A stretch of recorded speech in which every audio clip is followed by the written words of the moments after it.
Welcome to the fourth lecture of the lecture series, God and Computers, Minds, Machines, and Metaphysics. We had the first lecture was about the human factor given by Paul Penfield. Then we heard about animals by Mark Hauser, animals and consciousness, animal and ethics. Last week, we heard about brains and how brain function and where spirituality might be localized in them or might be able to localize them. And today now, we hear about robotics. Before we can start about that, just briefly one thing. If you happen to have this brochure, I have also some left. The meetings, discussion meetings at Harvard Divinity School. The first one is on Monday at 12 o'clock at Harvard Divinity School, 45 Francis Avenue, run by Harvey Cox and me. So you're very welcome to bring your questions and discussions you cannot address today to this discussion group on Monday. The other dates you will all find in that little brochure. And now I'm very pleased and happy to welcome Rodney Brooks. And with the introduction, it's always a little bit difficult if you actually have to introduce your own boss. So I am not quite sure how to do that. But Rod is currently the director of the Artificial Intelligence Lab here at MIT. He holds a PhD in computer science from Stanford, where he was mostly interested in vision. And when he came to MIT in 1981, he was still mostly interested in classical AI problems, but slowly his focus began to shift. Since AI had failed to reach its goal of human-like intelligent machines, Rod broke with most assumptions of his field and started anew. Based on the work of Maturana and Varela, by the way, will give his talk in 2 weeks here, Rod started to perceive intelligence as being in the world, as interaction, as embodiment. He then built creatures, insect-like robots, which were far better than anything else which had been built before in navigating in unstructured world and natural environments. For his work, he received numerous awards, became 1996 a fellow in the American Association of the Advancement of Science, and is today accepted as so-called father of embodied AI. And recently, he even became a movie star. His movie, Fast, Cheap, and Out of Control, named after a research paper of his, is currently running at Kendall Theater, and I can only highly recommend to you all to go there. Rod's latest attempt to rebuild intelligent creatures goes a little bit beyond insects, hence the title of his paper, Artificial Humanity. And so I'm very happy and glad and pleased to welcome you here. Welcome.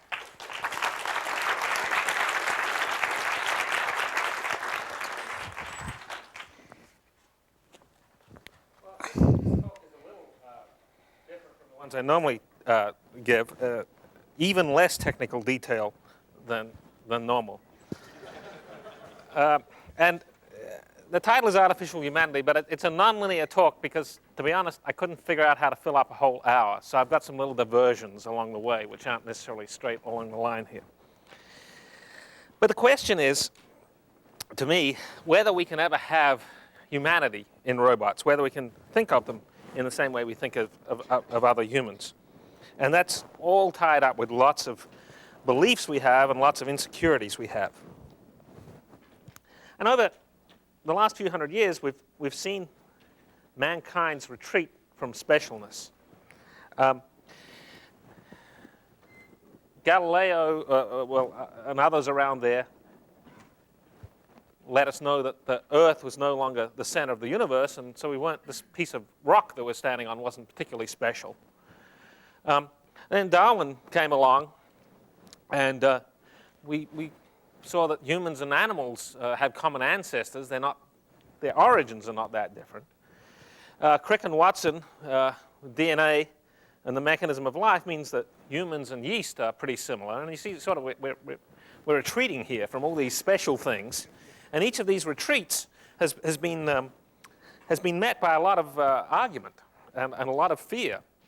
And as you get further and further down here, and as you get further and further south in the U.S., not everyone has accepted all these things. And then if you look at back in the middle of the 50s, Minsky, McCarthy, Newell, Simon, etc. Human thought is the same as computation, and Turing, of course. Human thought is the same as computation, and hence fits on machines. So there was the thought process, the logic process was sort of taken away from us. And as we've understood biochemistry better and better, we find that we're collections of tiny machines, and where the essence of humanity is harder and harder to find. And very recently, just this year, we start to see that human flesh and body plans are subject to technological manipulation. Just, was it over the weekend? I think over the weekend, there were the stories about the headless frogs that were grown in England. And then a whole raft of news stories that Lewis Wolpert at London responded to about whether we could now start building headless humans as a way of growing new organs, and all the fears that produced. So we're sort of retreating to be less and less special, and each of those retreats comes with quite a bit of consternation, quite a bit of argument. And the one I want to talk about today is whether robots can feel, love, and since God is in the title of this, and worship, and have souls. So, as Anna pointed out, I've been playing with humanoid robots recently. This is a version of our robot cog from a little while back, built here at the AI lab. And our goal was to build a robot that develops and acts in the world in the same way that humans develop and act in the world. And why human? Well, we wanted to have it to have similar sensory motor experiences, very much influenced by Mark Johnson and who's the guy at Berkeley? Women, Fire, and Dangerous Things. Lakoff, etc. But I have to admit, this particular motivation is the one that worries me most, the one that makes me think that, well, maybe we're engaged in this exercise in a bit of cargo cult science. Do people know about the cargo cults in New Guinea? This is one of the little diversions. Anyone not know about the cargo cults? Okay. So during the Second World War, both the Allied troops and the Japanese troops had lots of fighting going on in New Guinea. And they would come and they'd clear out some land and build a control tower. And then these silver birds would come down and disgorge lots of supplies. And so after all the troops left, a lot of the native tribes started flattening out areas of land, building bamboo control towers, and sitting up there waiting for these silver birds to come down from the sky. And so I do worry a little bit that in building this robot to have similar sensory motor experiences, maybe we're engaging in that sort of cargo cult, as it's called, because it doesn't really have a lot of the stuff that humans have. But one thing that has certainly turned out to be true is that humans interact with these robots in natural sorts of ways. They can't help themselves. And this is not something we've studied in great detail, so it's rather anecdotal, and I'll only give anecdotal incidents today. But humans just can't help but interact with these machines that look like humans in human-like ways. And that, I think, is the key to the question of answering whether robots will eventually have souls. And that's what I'm going to try and get to today. People just find themselves interacting with it like a human. Let me show you the first video, just to show you, Cog doing some stuff.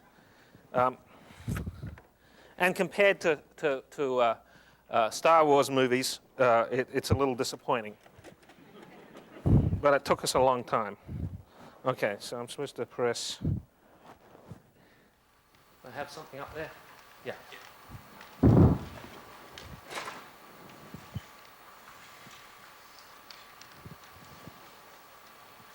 Okay, so here you see this is an old version of Cog, the robot head up there. It's putting things in its hand. It's attracted by the motion. It's looking at things. We've built the arms with a series of elastic actuators developed by Gil Pratt and Matt Williamson, which enable us to interact with this robot. This is the head system. You see the eyes saccading from place to place very rapidly about human speeds. There's a wide-angle lens and narrow-angle lens in each eye. This is saccading to motion. You see the eyes rapidly moving from place to place. This is smooth pursuit, where the eyes are smoothly following something. These are all the basic sorts of visual operations that people do.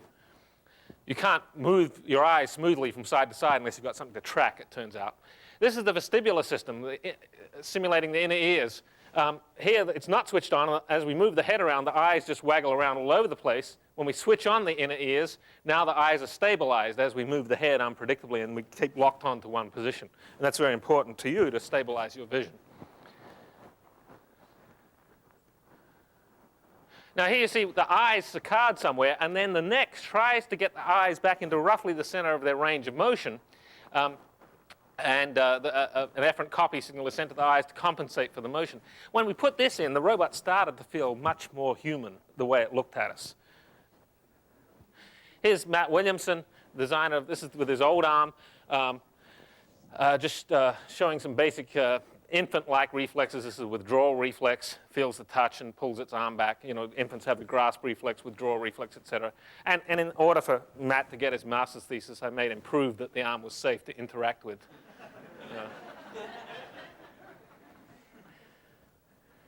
And this is some new arms. We've got a bunch of new stuff with this, but I'm not going to show that today. It's not relevant. This is a tape we made up for AAAI a couple of months ago. This shows you some physical coupling through the system. The body is important, as with physical bodies of humans. And recently, Matt has had Cog playing with slinkies and, like with Turvey, feeling pendulums swinging back and forth. This is Cog learning to reach, learning hand-eye coordination. It saccades its eyes to some point and then reaches out its hand, moves its hand to see how well it got to the center of location of its eyes, and then learns how to move its hand. So it sits there for a few hours reaching out to places it looks. This is its point of view. You see the saccade happen in a second. And during the saccade, we have to suppress the motion detection, just like happens in the human visual system. And then it puts its hand out and then moves its hand around to see where its arm ended up so that it can learn how to operate in the world. And after about 3 hours of learning, here Brian Scazzolati gives it a motion cue. It reaches out. The hand wasn't working at this point. Now he's going to wave. Watch the eyes up there, and you'll see the eyes in a second or two saccade over to that motion. There they saccaded. Now it's going to try and reach out to that.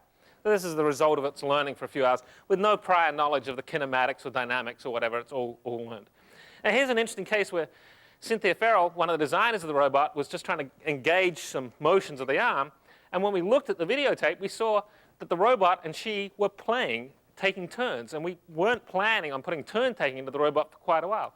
But she, even as a non-naive observer, couldn't help but get into that dynamic of playing. Oh, what happened? Getting into that dynamic of playing a game with the robot. And that's going to be an important point later on. Okay.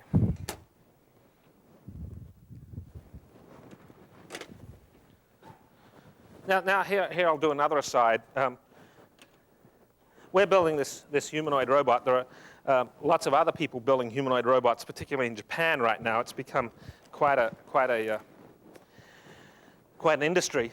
And there have been some pretty surprising developments recently for robotics people in the world. Honda Motor Corporation has had a secret project. It's just like a James Bond movie for 10 years.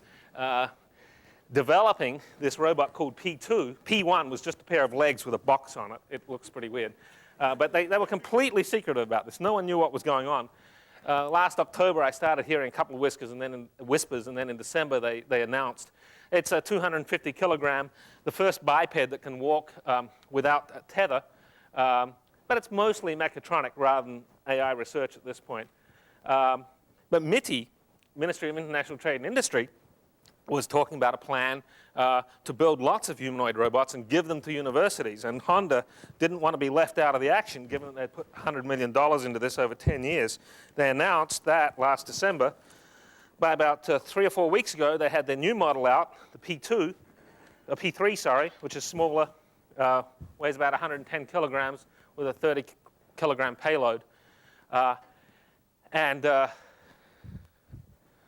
So this was done in just 9 or 10 months. Then they've got 100 people working on this project, building humanoid robots, and Honda has suddenly become a major robot company in the eyes of the Japanese public through this project. There's some talk about having the P2 or P3 at the opening of the World what do you call it? What's the World Soccer Tournament thing? World Cup. Having it out there on the field, kicking the ball. It won't work if the ground is soggy, by the way, because the algorithms that they use are rather fragile. But lots of other people in Japan are also building humanoid robots. This is Waseda University with a couple of their humanoids. They now have 100 people working in their humanoid research laboratory. And there are other humanoid research laboratories. There's ones at ETL, there's ones at Tokyo University, the HARP lab, etc. So it's become a big industry, and there's going to be lots and lots more humanoid robots. Most of these Japanese robots at this point don't have much in the way of intelligence or emotional models, etc. Although one of the robots at Waseda does have a model of the amygdala, the hippocampus, and a whole bunch of the inner emotional sections of the brain, perhaps. And they're trying to put that together. Okay, that was an aside. Let's get back to whether we're going to be able to build robots with humanity in them, whether we're going to respect them. You just saw a videotape of our robot.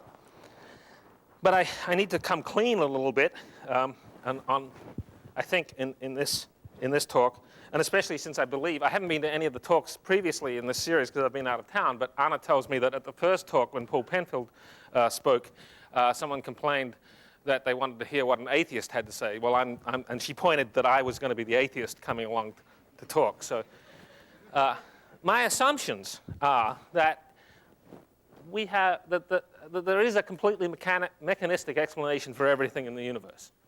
I believe we're all made up of gazillions, and I chose that word because it just seemed large, mindless, soulless robots, molecular machines, the little molecules biochemical molecules are these machines. We are made up of robots, as Dan Dennett has pointed out. And I believe that every human interaction, in principle, can be reduced to such mindless explanations. Now, is this how I live my life? No, I don't live it this way at all. I don't think of my kids as, oh, they're just those little mindless gazillions of machines. I think of them as one big mindless machine. But that's not true. I operate in a totally different level. And, you know, I must admit, I was perplexed for a long time by scientists who are also religious. I couldn't, for a long time, it just didn't seem to me make sense that someone could be religious and at the same time be a scientist. I couldn't see that duality. And it was only fairly recently that I realized that that's exactly what I do. I do live in this dual world where I have this level of explanation, but for my everyday life, I operate at a very different level. And although they may deny it, I think all atheists operate this way. And I think all scientists operate this way, having different parallel belief systems that they operate with. So I'm an atheist, but I'm not. I've got to be careful to choose my words here.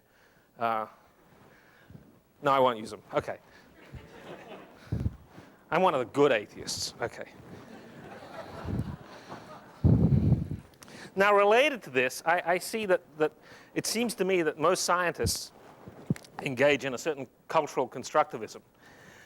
All researchers base their work on some, usually unstated, dogmatic beliefs. And this gets a lot of people upset because a lot of people believe that they're in search of truth, and there is one truth. But I think that when you push people who speak that way, maybe those beliefs are in the scientific method, which has a certain religious aura about it when a lot of people talk about it. Or whether they believe, as I do, that humans ultimately have mechanistic explanations.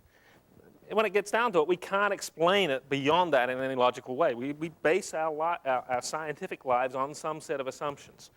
And I've observed that challenges to these implicit beliefs are often met with hostility. And for those of you who've been on the mailing lists around here, certainly saw that with the announcement of God and Computers, the course that goes along with this series of talks.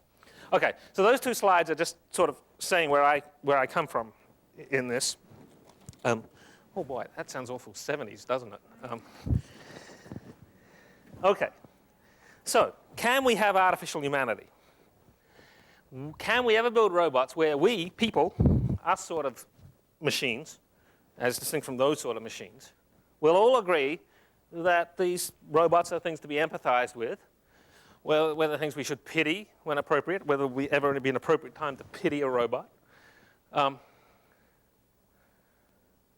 Actually, I did. Do you remember, what was it, RoboCop? Before RoboCop sort of got invented, they had this legged machine that sort of blew everyone away. Remember that? And they chased it out, and they chased it down the stairs, and it fell down, and its legs were quivering. I was building walking robots at the time. I really felt for that robot. Anyway, so whether we should protect these robots when necessary, when the bad graduate student is going to switch it off, we should stop them. And ultimately, whether they should be equal before the law. And as we all know, being equal before the law is very different from being equal before our hearts. And that's an even bigger step to get to. So can we have artificial humanity? From a religious point of view, I would think, if we had artificial humanity, we'd like to say that these things had souls. I can talk about this as an atheist. So I believe in the same sense that humans have souls, it would be impossible to build humanoid robots that have human-level interactions without them having souls. But I use my definition of a soul. And the other, which we'll get to a little later, and we won't even have to try to give them souls, they'll just have them. And they'll have them because of the way we feel about them. Okay. But that's a sort of tricky question. So the simpler question is, can a robot be afraid? Okay? Now, I think people are willing to say we can make robots act as if they're afraid. We've seen robot actors in movies act as if they're afraid. We can make robots that seem to be afraid. We can make robots that simulate having fear. And a while back, people used the same sorts of caveats when they talked about reasoning systems in computers. But I think today, most AI researchers are willing to say that robots or programs can reason about facts, they can make decisions, and they can have goals. This simulate, act as if, seem, have been replaced by can. But I'm not sure that AI researchers in general are willing to say that robots can be afraid. Because I think AI researchers are still, they've got that specialness. They've been pushed back by their own work to giving up a lot of stuff, but this visceral fear that we all know and feel, are we willing to say that a machine is going to have that sort of real visceral sort of fear? Is that something, or it'll just seem to have it? It'll just be a bunch of, heaven forbid, C programs doing stuff. Well, what I want to claim is that ultimately the robots will be viscerally afraid. And it's a matter of us accepting that, rather than any great technological breakthroughs necessary. So in this sense, this is a little disappointing talk, because I'm going to say we don't need technological breakthroughs. It's sort of the ultimate cop-out talk. So I want to examine a few other people who talk about some of these similar sorts of issues, although not exactly this issue. And I think there's some generic ways in which they go wrong. One way they go wrong is through an implicit rejection of mechanistic explanations. And that rejection is often denied, but nevertheless it's there, and I'll show you an example in a minute. And they conserve the specialness of humankind that way, and they rationalize it as a scientific argument, but in fact they're doing something sneaky. They're getting rid of a mechanistic explanation, but dressing it up as though it is a mechanistic explanation. I'll give you an example. And the other thing, which is much more common, is amongst AI researchers, at least, is an adoption of a higher mechanism. Researchers want to maintain a purely mechanistic explanation, but they can't face the reductionism to current models of the universe. So they invent or wish for, and I'll show you examples of both, some super mechanism that will be rather special, and we don't know about it yet. So that sort of maintains the specialness of humans. Okay, first case, implicit rejection of mechanistic explanation. The great example is John Searle from Berkeley. So here's John Searle. And the web's great. I just went out and looked, and I found John Searle, a picture of him. And he even fit the clip art. Okay. So Searle makes this argument suppose he's in a room and he's got some instructions to follow, and someone feeds in a piece of paper with some Chinese symbols on it. Okay, and he doesn't know Chinese. I don't know Chinese. I found these on the web too. I have no idea what this says, but that fits with the story. Although the output, I have no idea what the output says. It should be related, but who knows? Anyway, so Chinese symbols come in. He follows the rules, and this is a question. He follows the rules, and he outputs some answer, and by following these rules mechanistically, and he says, see, John Searle still doesn't know Chinese. He can act as if he knows Chinese, but it's not the same as knowing Chinese. But what he misses is that the whole system does know Chinese. John Searle and his pencil and his paper and his book of rules and his procedure that he's running does know Chinese. But he wants the Chinese to be in his head, or otherwise the system doesn't know Chinese. And I think his argument maps pretty well to the argument that, well, horses can transport things, right? But a car can't transport things because when you look inside a car, there's no place where the transportation is happening. There's wheels and there's gasoline and there's engines. Oh, and there's no horses there either. So, it can't be transporting stuff like a horse transports stuff. And this is the same argument he makes because he wants to find the understanding in a component. But he doesn't insist that the same thing happens for humans or for animals because he says that, well, animals are animals. So recently there was a TV program where they interspersed something I said with something Searle said. They interviewed me. I didn't know Searle was going to be in the program.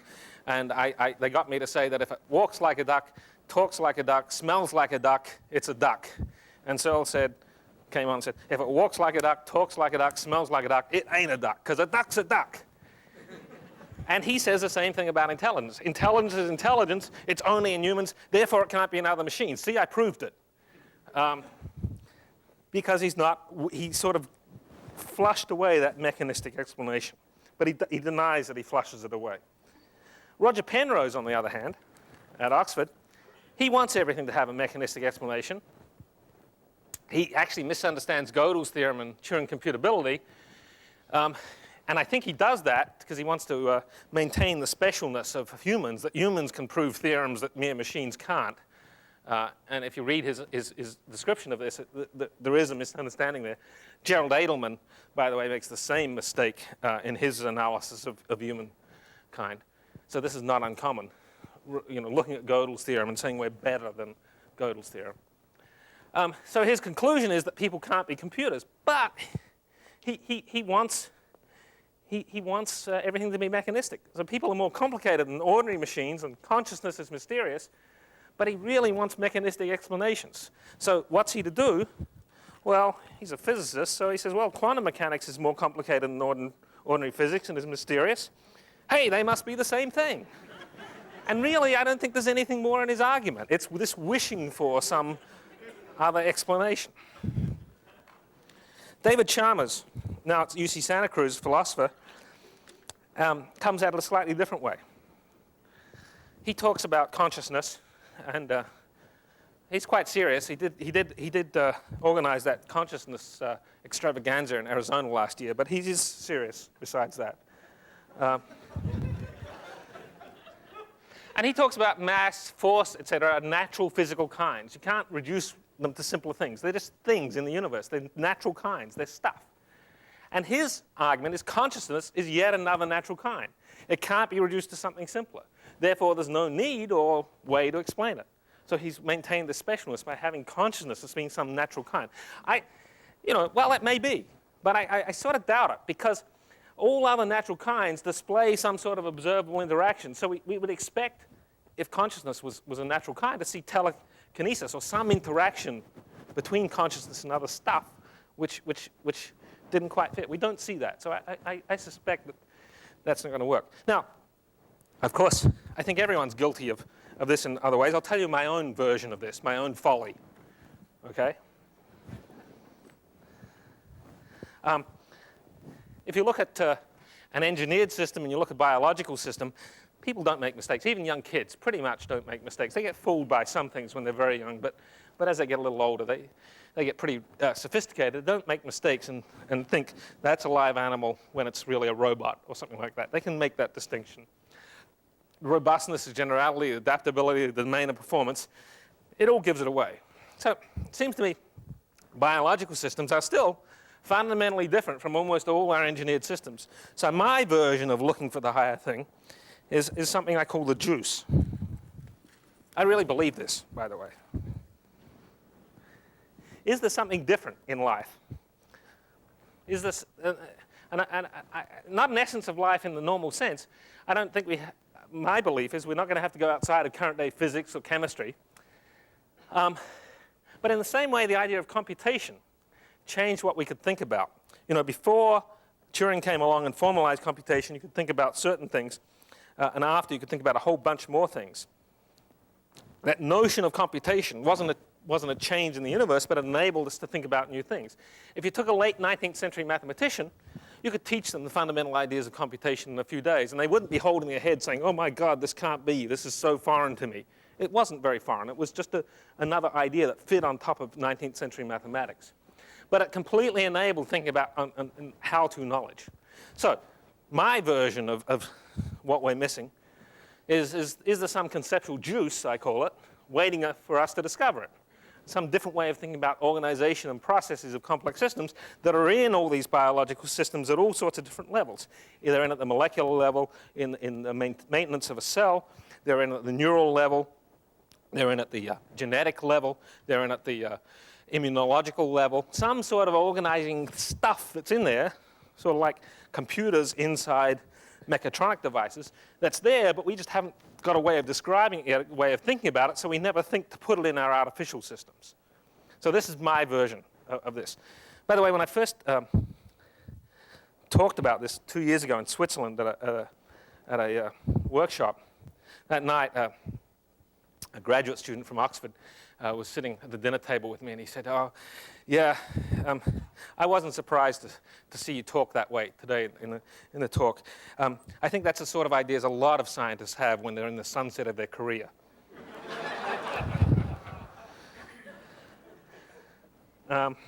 Okay, so that was an aside, that last one. Where am I going? Let's go back a couple of slides. Where am I getting to?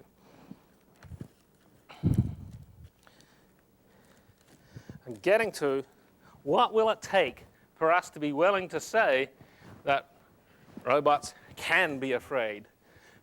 They can be viscerally afraid. And I gave those examples of what I think is wrong-headed thinking to see where we might go wrong in thinking about that. Now, one thing it seems to me that if we're really going to be thinking about robots being afraid, we're going to have some sort of models of emotions.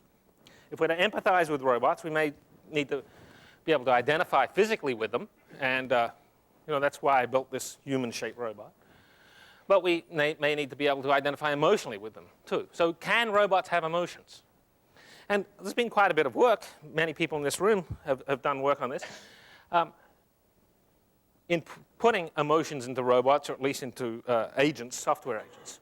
And I just want to go through and briefly recap what I think are sort of 3 different versions of emotional models: surface level emotions, subsurface emotions, and emergent emotions, and 3 different ways of putting emotions into systems. The surface emotional models seem less satisfying somehow in terms of things having visceral emotions, visceral feelings. The primitive types are directly the emotions. Happiness is a number. Jim Albus even had love as a 4-bit number in a paper in System Man and Cybernetics only a couple of years ago. And then external events excite or depress certain emotional levels. These sorts of models have been around since the 60s, by the way. And there may be lateral inhibition mechanisms so that you can't be happy and sad at the same time. If you're really happy, it pushes sadness down. If you're really sad, it pushes happiness down, etc. And then there's some external reflection of the surface emotions. And in fact, that's maybe all there is, and that's what this emotional model is. It's just a surface model. Then there's subsurface models. Here there are some inner drives and needs that are the fundamental types, and the emotions sort of come out of those inner drives and needs being satisfied or not. So the level of satisfaction of these drives or needs determines the mood or emotional state of the system. And then the emotional state may excite or inhibit certain classes of behavior of the robot, so it may change the way it operates. And then there may also be some explicit external reflections of emotions designed just to exhibit that to the external world. So you know what sort of mood your robot is in, you know what sort of behaviors it's probably going to engage in, and so you know how to interact with it. Robot or software agent that's, you know, if it's busy, it's harried, it's, you know, looking all over the net for some dumb question you asked it, don't ask it another one right now. So that's the subsurface model. And then there are emergent emotional models where there are still internal drives and needs. By the way, evolution put these internal drives and needs into us. We're putting them in our robots. And changes in these are reflected in changes in excitation or inhibition of behaviors of the robot. And this is not aimed at showing an emotional response. It's aimed at getting the robot to satisfy the drives or needs, which are directing the robot to do what it was designed to do. So these behaviors that get excited or inhibited are all associated with the primary mission of the robot rather than as some explicit external emotional display. So there are no emotional variables in the sense of having happiness as a 4-bit number or whatever. There are no explicit external displays, but the observer attributes the emotions to the systems. And these are deeper sorts of models. They're much harder to do. And no one's really, I don't think, done a successful one at that level. You know, here in the lab and around the place, various people are working on versions of this. We have a pet robot. This is Cynthia Farrell's child robot, which got eyebrows and ears and stuff to give emotion. Now it has lips, but I don't have a photo of that yet to give emotional responses. This is over at my company, IS Robotics, a robot called IT, which had a very surface-level emotional model. And I want to show you another emotional robot from IS Robotics, which is sort of a subsurface, almost emergent level emotional model. This is a doll. The neat part about this is we think we can manufacture it for very little money. But let me show you this this one.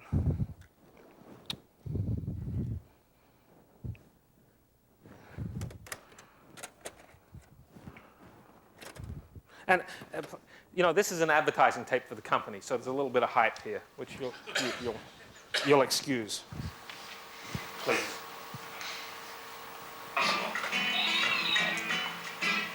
This is Bit, our interactive baby doll.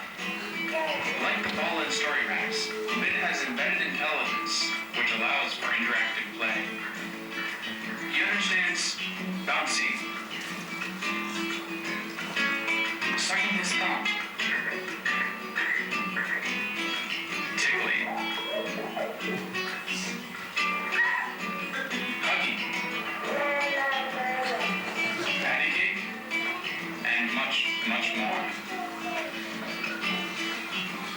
Like a real baby, Bit not only has his moods, but expresses them very well using his face and voice.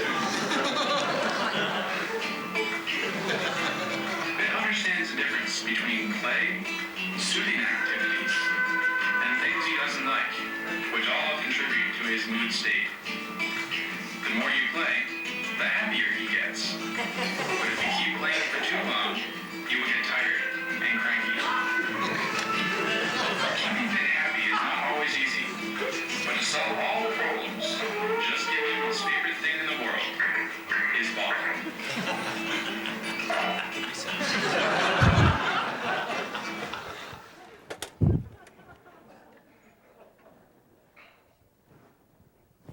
Okay, so that's all implemented on an 8-bit processor. It's not a lot of computation behind there, but it's engaging at some level of having this emotional model. So why have these emotional models? Gives humans feedback, and perhaps other animals gives them feedback. You know, maybe the dog wants to know when the garbage robot is in a bad mood and should keep out of the way. The intuitive high-level feedback on what the machine is trying to do currently, what its current set of goals are likely to be. That's the surface level, but it also inside provides a mechanism for focusing the behavior of the machine in some coherent way when it's got lots of competing pressures it's trying to do. And this is not too dissimilar from Damasio's talk about the frontal lobes, etc.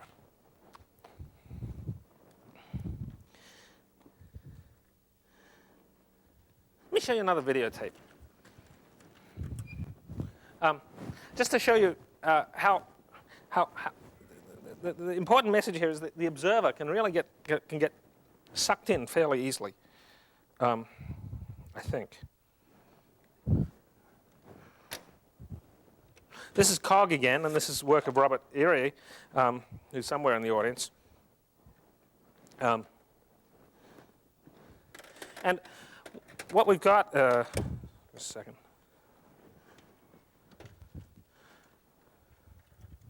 One of the other things we're doing in COG is trying to localize sound. So we see motions, we saccade the motions, we learn that sort of mapping. And as in the superior colliculus in a human, besides the visual motion map that's coming in, the ocular motor map, there's also a sound oral map. And we learn that coordination between being able to saccade to where a sound is and from hearing the sound. When you put that on this robot, suddenly it starts to appear to be a lot more engaged. So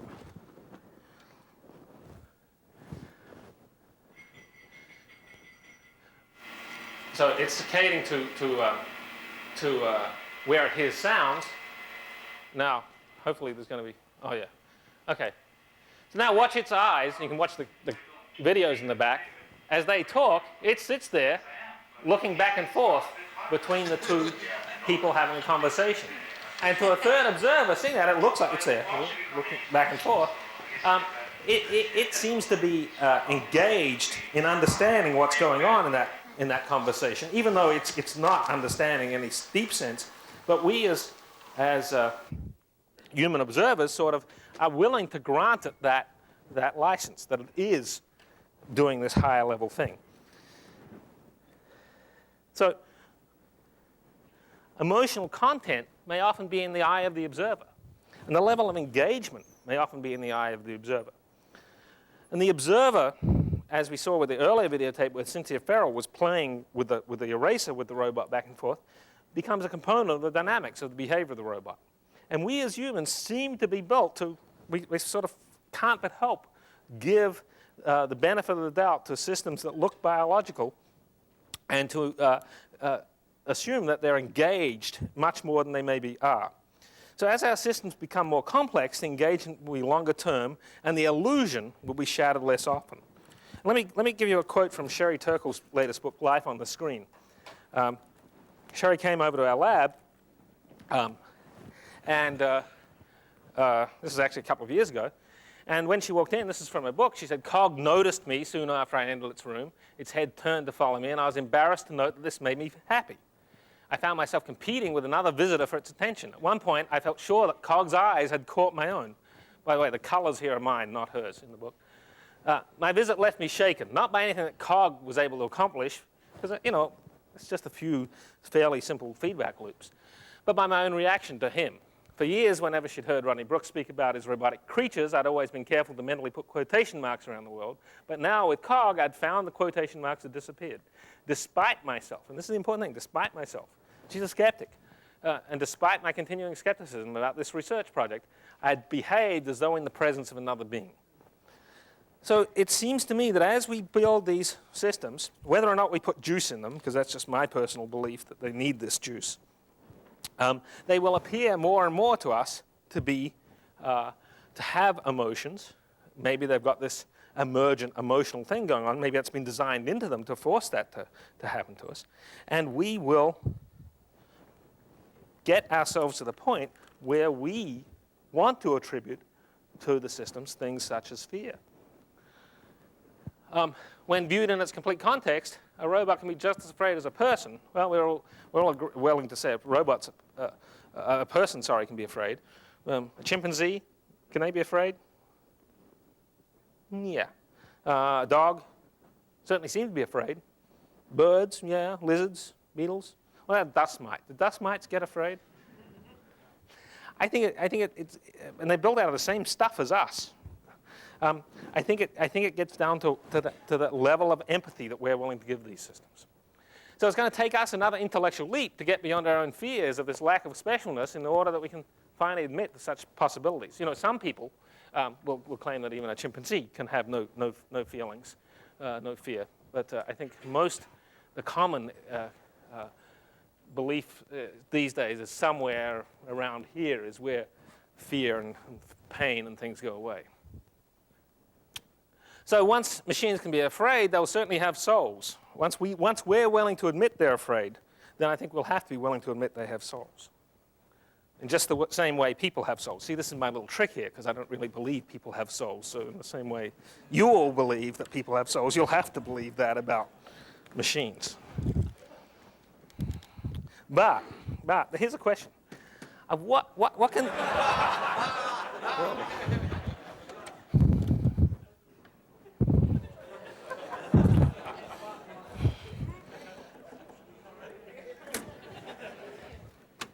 Okay. I think you were getting emotionally involved. I was.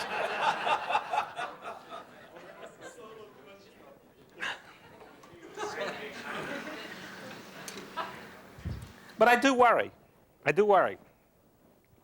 What can machines legitimately be afraid of? Biological systems have their information content locked into our cells, or what we have until recently. This may change for us too. But in robots, that information content can be located off-board, at least the equivalent of the genetic material. So there's not this, Darwinian evolution had this urgency to make us be self-preserving, because that's where all, there wasn't a data bank over there which had our stuff. If we got killed, we died, then our biological gene material died. So Darwinian evolution had to invent the need for fear, and incidentally souls. But our robots are not necessarily based on Darwinian evolution. It's von Neumann evolution. I made that up. But it seems to me that we can reproduce the robot from this master copy. It's a different sort of evolution than Darwinian evolution. So robots may not have to be afraid in the long term, and they could be nasty. If they don't have to be afraid, if they don't have to be self-preserving, they could be rather nasty, different aliens.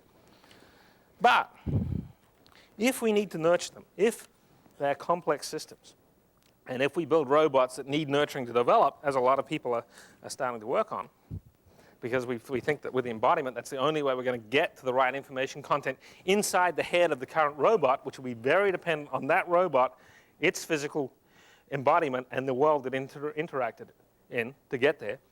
We'll feel we have some investment in them. We'll instill them with fear so they don't go off and do silly things and get hurt. And their culture that they develop will, irrationally, just as ours, as I was talking about earlier, this dual belief system, continuing to instill that fear in future generations. And finally, we will have built worthy successors to ourselves. And I'll take questions, I guess.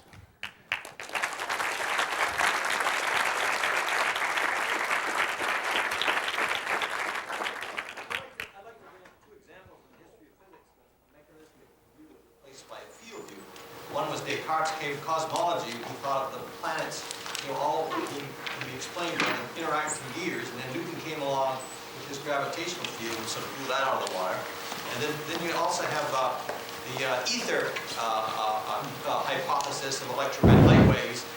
People understood acoustics, that had to have a medium, so electromagnetic waves had a medium, and that was replaced by a field. And so I was just wondering whether maybe your idea of juice might be the equivalent of replacing a mechanistic viewpoint by something more. Yeah, maybe. Although I think David Chambers' fundamental type of consciousness is also a field type replacement, but I just don't see any evidence for it. The only evidence I have for wanting this juice, which I believe is some mathematical construction, is that I don't see the current explanatory power of the gears being enough to do it. Yeah. So maybe.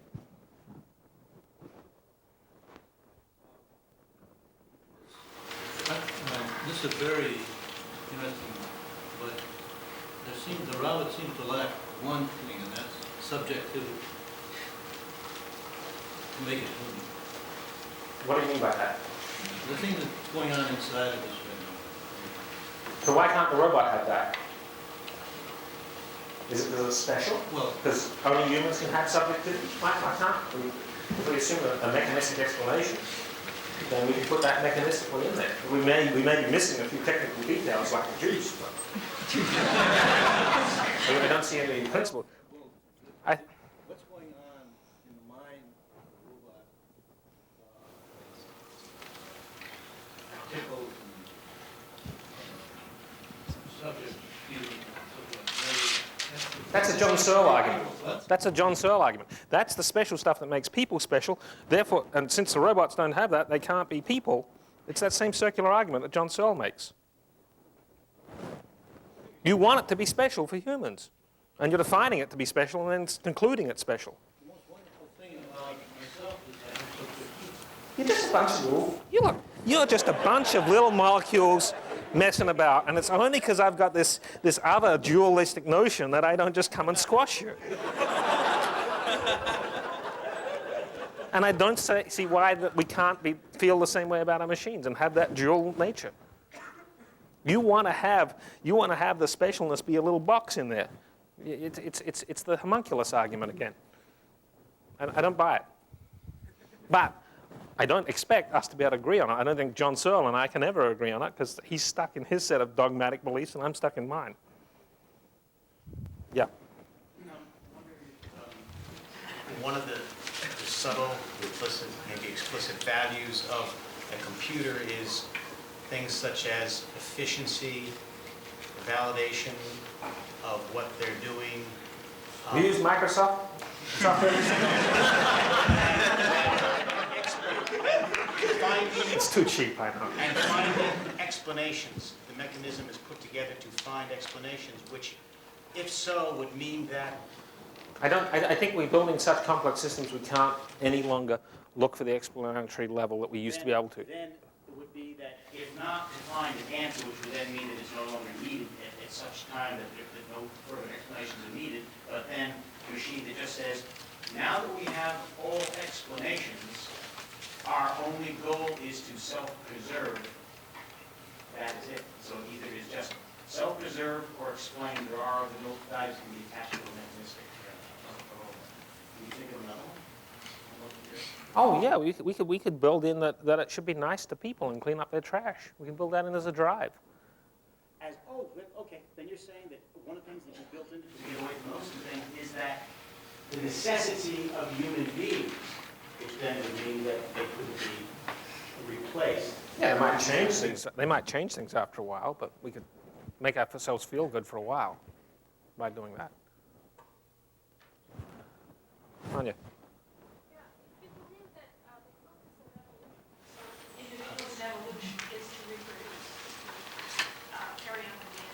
I think that's an emergent property of the system.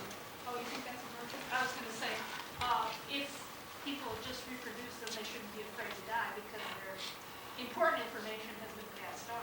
Oh yeah, but I feel like I have to look after my kids for a while longer, get them through college, stuff like that. Yeah, in fact, there's been recent papers about why do human women live so long after menopause? And there's been a bunch of recent papers about the grandmothers, aren't burdened with their own children, and they can continue and help. So. To be afraid, even though all their information comes down with something else, maybe they'll have some other reason to want to preserve them. We can build that into them. No, even without, it might be emergent, like it is for us to be afraid after. Yeah. Once you get a complex system, what the emergent consequences will be is sort of hard to predict. So yeah, I think I agree with you. But I'm not sure. Yeah. It seems to me you may have pulled off a trick here in answering the question. Rats, you found it. Whether robots can have emotions, essentially by redefining emotions. No, you're trying to pull off a Searle trick. Go on.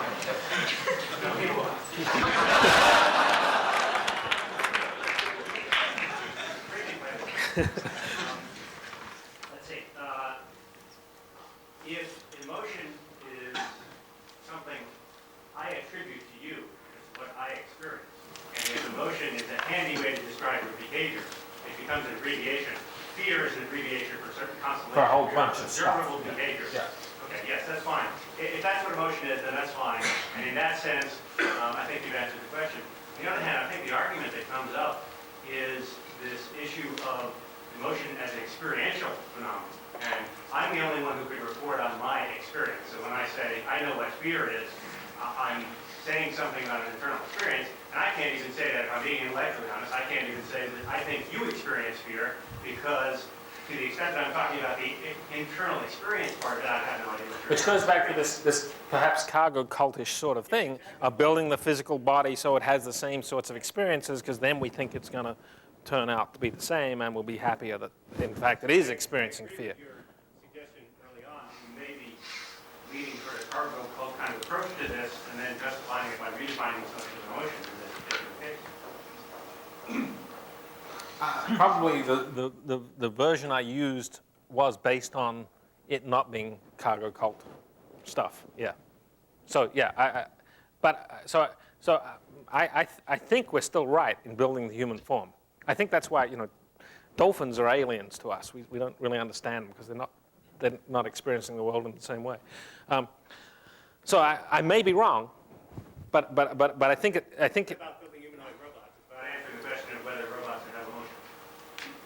You've taken a definition of emotion, put it outside as an external definition phenomenon, and by an external definition, sure, they can have it, because we will use that as an abbreviation. And we see it in all sorts of things that are far less sophisticated than robots. Yeah, we attribute emotions to it. My car is really ornery this morning. No, but my car will do transportation. It won't do it in the same way as a horse does it. And so it's a level of abstraction argument. If we're willing to accept that you can simulate something with a different level of abstraction without going all the way down, then I think you have to admit the possibility that this might work. To guarantee it is a much harder thing. We didn't intend to turn this into out, but let me get one more shot in. Okay. It's not just abstraction. Our offices are a few feet apart, so he never gets a chance to do this. We're actually in opposite corners. It depends on whether you're talking about the internal phenomenon or the external. It isn't just a level of abstraction. Okay. Actually, Randy, I hate any way to start the sentence with actually. I mean that exactly. It's very correct that had to be pointed out. Because you said there's redundancy. You talked about a two-way dialogue. Just think about it. Is there any dialogue that doesn't have two that the die comes from? I've been involved in some. Precisely what On both sides. with this definition of emotion as being what Maybe with the time here, there was a hand back there for a while. So what do you hope to learn from building humanoid robots? Do you think that the juice will somehow be non-homeomorphic with folk psychology?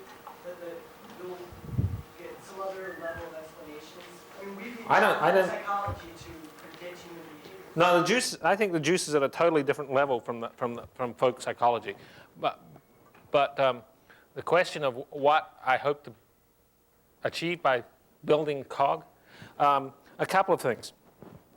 Certainly, I don't expect that by itself is going to make the juice pop out. The juice is an intellectual thing, that is a totally different sort of investigation. By building the humanoid robot, we get to do a few things. We get to play with people's scientific psychological theories and try and implement them on the robot and find out how they fall down, what pieces are missing. Because most psychological theories are actually built in fairly isolation. They connect to a few conference papers around here and there, but they don't have to connect to all the other pieces. There's a lot of hand waving that goes around. So by trying to put them together, we find out what's missing. We also find out the conclusions that may be made in the experiments, where someone has an experiment and they have a certain result, and they say, therefore, it must be the case that inside this 6-month-old infant's head is this particular set of stuff. If we can reproduce that experiment without putting that stuff inside the head of the robot, then we can get a negative result from psychological theory. So there's the negative psychological results, and then there's the thing of trying to find out where the missing parts are as we put stuff together. Can you robot have life? Yeah, it's exactly what I said. Is the robot alive or just behaving? It's as alive as you are in the future. Yeah. This feeling that we have that we're special is this question of our narcissism. And we need therapy to live from. But as we create these robots, we're going to have therapy to let them continue this. Well, very few of us actually have that therapy, and we're getting along. So. I mean, is there something about being human that is basically narcissistic? And so, in order to create a human robot, then we have to create something that's narcissistic. That's an interesting point. I haven't thought about that. There was a question back there somewhere. I don't know. How long are we supposed to be going on here, Anna? Go on for 5 or 10 more minutes, if you want to. Maybe people want to leave. Yeah. One would think that to answer the question of robotics, you have to ask, how do you know when you're from a scientific view, sciences say how we know what we know. How do we know that we're right? We make certain assumptions. There's built-in dogmatic assumptions we're not willing to admit to. And that's how we have our scientific explanation to ourselves. I don't see why that can't be the same for the robots. Push had your hand up for a while there. Yeah, I just wanted to explain what Oh, okay. basically mean that we need new ideas, right? We need sort of new ways. This old guy who thinks that maybe there's just missing one critical thing, and it's just like the idea of computation, but it's something different. And if only we had that, then, Oh yeah, but one as good as computation would help us for a long time. Yeah. Computing, at least in terms of electronic computers, on a very gradual level, in terms of logic gates, are deterministic.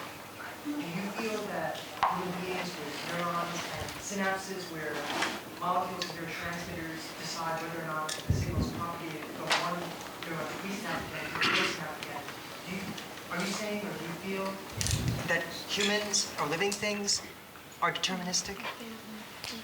Well, I mean, you certainly see that even in a lot of the basic biochemistry, there's a lot of quantum tunneling and stuff like that. So is that deterministic? That's a tricky question. I think this deterministic thing though is a bit of a canard. It's certainly what Gerald Edelman got stuck on, and he said the problem with these digital computers is they're deterministic. He had a robot. This is when he was at NYU before he moved out to San Diego. Had a Cray supercomputer to run it, and he put a pseudo-random number generator on the computer. So it was no longer deterministic. He writes this in the book. And therefore, now it's beyond normal computation. But it was a standard pseudo-random number generator. So I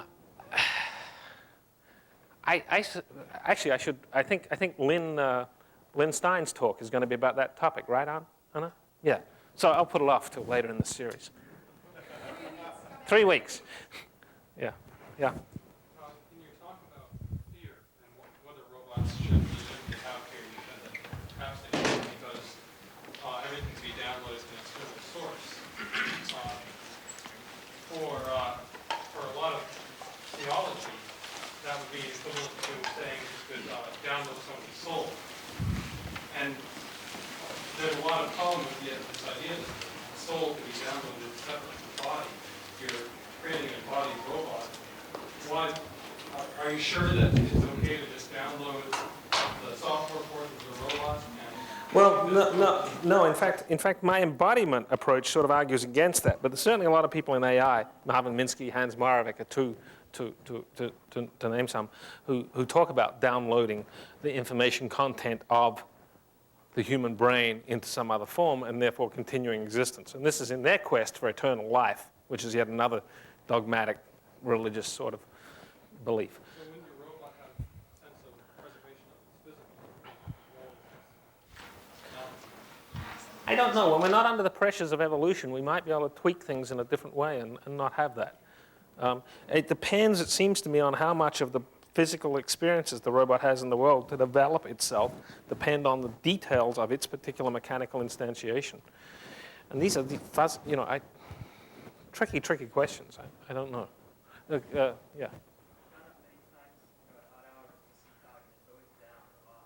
Yeah. And for a person, that would be the cruelest kind of torture to be paralyzed. And I wonder if you really intend that you're treating this thing that way, why you turn off something.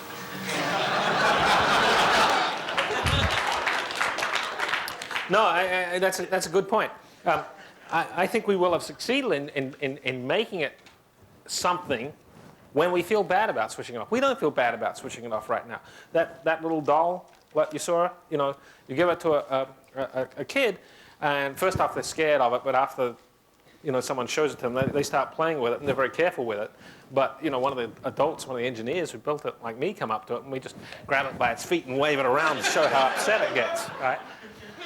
So it depends on how engaged you become with it. What we've built so far with COG, it's not engaging enough to make any of these sorts of things happen. But in principle, I don't see why. Given my dogmatic belief of a mechanistic explanation for everything, I don't see why that cannot happen. But we're not there yet. I agree. Yeah.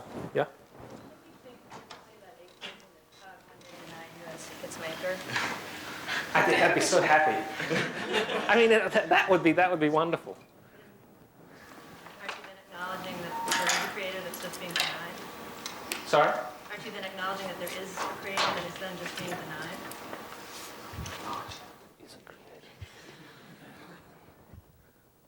Yeah. But just because COG does it doesn't mean that I'm doing it.